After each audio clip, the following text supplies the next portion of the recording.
S, ಇನ್ನು ತೆಲಂಗಾಣ ಮತ್ತು ಮಹಾರಾಷ್ಟ್ರದ ಬಿಜೆಪಿ ರಾಜ್ಯಾಧ್ಯಕ್ಷರ ನೇಮಕಾತಿಯ ಆದೇಶ ಇಂದು ಹೊರಬೀಳಲಿದೆ. ಆದ್ರೆ ರಾಜ್ಯದ ವಿಷಯ ಕೂಡ ಈಗ ಕ್ಲೈಮ್ಯಾಕ್ಸ್ ಹಂತಕ್ಕೆ ಬಂದು ತಲುಪಿದೆ. ಬಿಜೆಪಿ ರಾಜ್ಯಾಧ್ಯಕ್ಷರ ಘೋಷಣೆ ಈಗ ಕ್ಲೈಮ್ಯಾಕ್ಸ್ ಹಂತಕ್ಕೆ ಬಂದು ತಲುಪಿದೆ. ವಿಜೇಂದ್ರ ಮುಂದುವರಿಯದಂತೆ ಭಿನ್ನರ ಪಡೆ ಈಗಾಗಲೇ ವ್ಯೂಹವನ್ನು ಕೂಡ ರಚಿಸಿದೆ. ಇಂದು ಮಹಾರಾಷ್ಟ್ರ ಮತ್ತು ತೆಲಂಗಾಣ ರಾಜ್ಯಾಧ್ಯಕ್ಷರ ಘೋಷಣೆ ಆಗುವಂತಹ ಸಾಧ್ಯತೆ ಇದೆ. ಆದ್ರೆ ರಾಜ್ಯಾಧ್ಯಕ್ಷ ರೇಸ್ ನಲ್ಲಿ ಈಗ ಕರ್ನಾಟಕದಲ್ಲಿ ವಿ ಸೋಮಣ್ಣ ಅವರ ಹೆಸರು ಮುಂಚೂಣಿಗೆ ಬಂದಿದೆ. ವಿಜೇಂದ್ರ ಮುಂದುವರೆದರೆ ಯತ್ನಾಳ್ ನಾನಾದ್ರೂ ಹೊಸ ಪಕ್ಷ ಕಟ್ತೀನಿ ಅಂತ ಸ್ಪಷ್ಟವಾದಂತಹ ಒಂದು ಸಂದೇಶವನ್ನ ರವಾನೆಯನ್ನ ಮಾಡಿದ್ದಾರೆ. BY ವಿಜೇಂದ್ರ ಅವರನ್ನೇ ಕರ್ನಾಟಕದ ಬಿಜೆಪಿ ಸಾರಥಿಯನ್ನಾಗಿ ಮುಂದುವರಿಸಬೇಕಾ ಅಥವಾ ಬೇಡ ಅನ್ನೋ ಒಂದು ಚರ್ಚೆ ತಿಂಗಳಿಂದಲೂ ಕೂಡ ನಡೀತಾ ಇದೆ. ಇದೀಗ ಅಂತಿಮ ಘಟ್ಟಕ್ಕೆ ಬಂದ ಹಾಗೆ ಕಾಣಿಸ್ತಾ ಇದೆ. ಇಂದು ಸಂಜೆ 5 ಗಂಟೆಗೆ ಮಹಾರಾಷ್ಟ್ರ ಮತ್ತು ತೆಲಂಗಾಣ ರಾಜ್ಯ ಘಟಕಗಳ ಬಿಜೆಪಿ ಅಧ್ಯಕ್ಷರ ಘೋಷಣೆಗೆ ಸಮಯ ನಿಗದಿಯಾಗಿದೆ. ಹೀಗಾಗಿ ಕರ್ನಾಟಕದಲ್ಲಿ ಕೂಡ ಇಂದು ಅಥವಾ ನಾಳೆ ರಾಜ್ಯಾಧ್ಯಕ್ಷರ ನೇಮಕಾತಿಯನ್ನ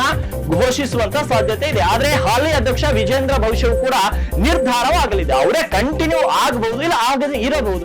ಆದ್ರೆ ಘೋಷಣೆ ಮಾತ್ರ ಇನ್ನೂ ಬಾಕಿ ಇರುವಂತದ್ದು. ಈ ಮಧ್ಯೆ ರಾಜ್ಯಾಧ್ಯಕ್ಷ ಸ್ಥಾನಕ್ಕೆ ಕೇಂದ್ರ ಸಚಿವ ವಿ ಸೋಮಣ್ಣ ಹೆಸರು ಕೂಡ ಕೇಳಿ ಬರ್ತಾ ಇದೆ. ಇತ್ತ ಈಶ್ವರಪ್ಪ ಕೂಡ ಘರ್ ವಾಪಸಿಗೆ ಉತ್ಸುಕತೆಯನ್ನ ತೋರಿಸ್ತಾ ಇದ್ದಾರೆ. ಇನ್ನು ಬಿಜೆಪಿಯಿಂದ ಉಚ್ಚಾಟನೆಗೊಂಡಿರುವಂತ KS ಈಶ್ವರಪ್ಪ ಅವರನ್ನ ಮರಳಿ ಬಿಜೆಪಿಗೆ ಕರೆತರಲು ಯತ್ನ ಕೂಡ ನಡೆದಿದೆ. ಆದ್ರೆ ಅಧಿಕೃತ ಆಹ್ವಾನ ಬಂದಿಲ್ಲ ಅಂತ ಈಶ್ವರಪ್ಪ ಕೂಡ ಹೇಳಿದ್ದಾರೆ. ಇತ್ತ ಯತ್ನಾಳ್ ಏನಾದ್ರೂ ವಿಜೇಂದ್ರ ಇದೇ ರೀತಿ ಮುಂದುವರೆದ್ರೆ, ವಿಜೇಂದ್ರ ಮತ್ತೆ ರಾಜ್ಯಾಧ್ಯಕ್ಷರಾಗಿ ಮುಂದುವರೆದ್ರೆ ನಾನು ಹೊಸ ಪಕ್ಷ ಕಟ್ಟುವುದಾಗಿ ಅವರು ಕೂಡ ಘೋಷಣೆಯನ್ನ ಮಾಡಿದ್ದಾರೆ. ಹಾಗಾದ್ರೆ ಕ್ಲೈಮ್ಯಾಕ್ಸ್ ಹಂತಕ್ಕೆ ಬಂದಿದೆ ರಾಜ್ಯಾಧ್ಯಕ್ಷರ ನೇಮಕ. ಇವತ್ತು ಏನಾಗುತ್ತೆ ಕಾದ್ ನೋಡೋಣ.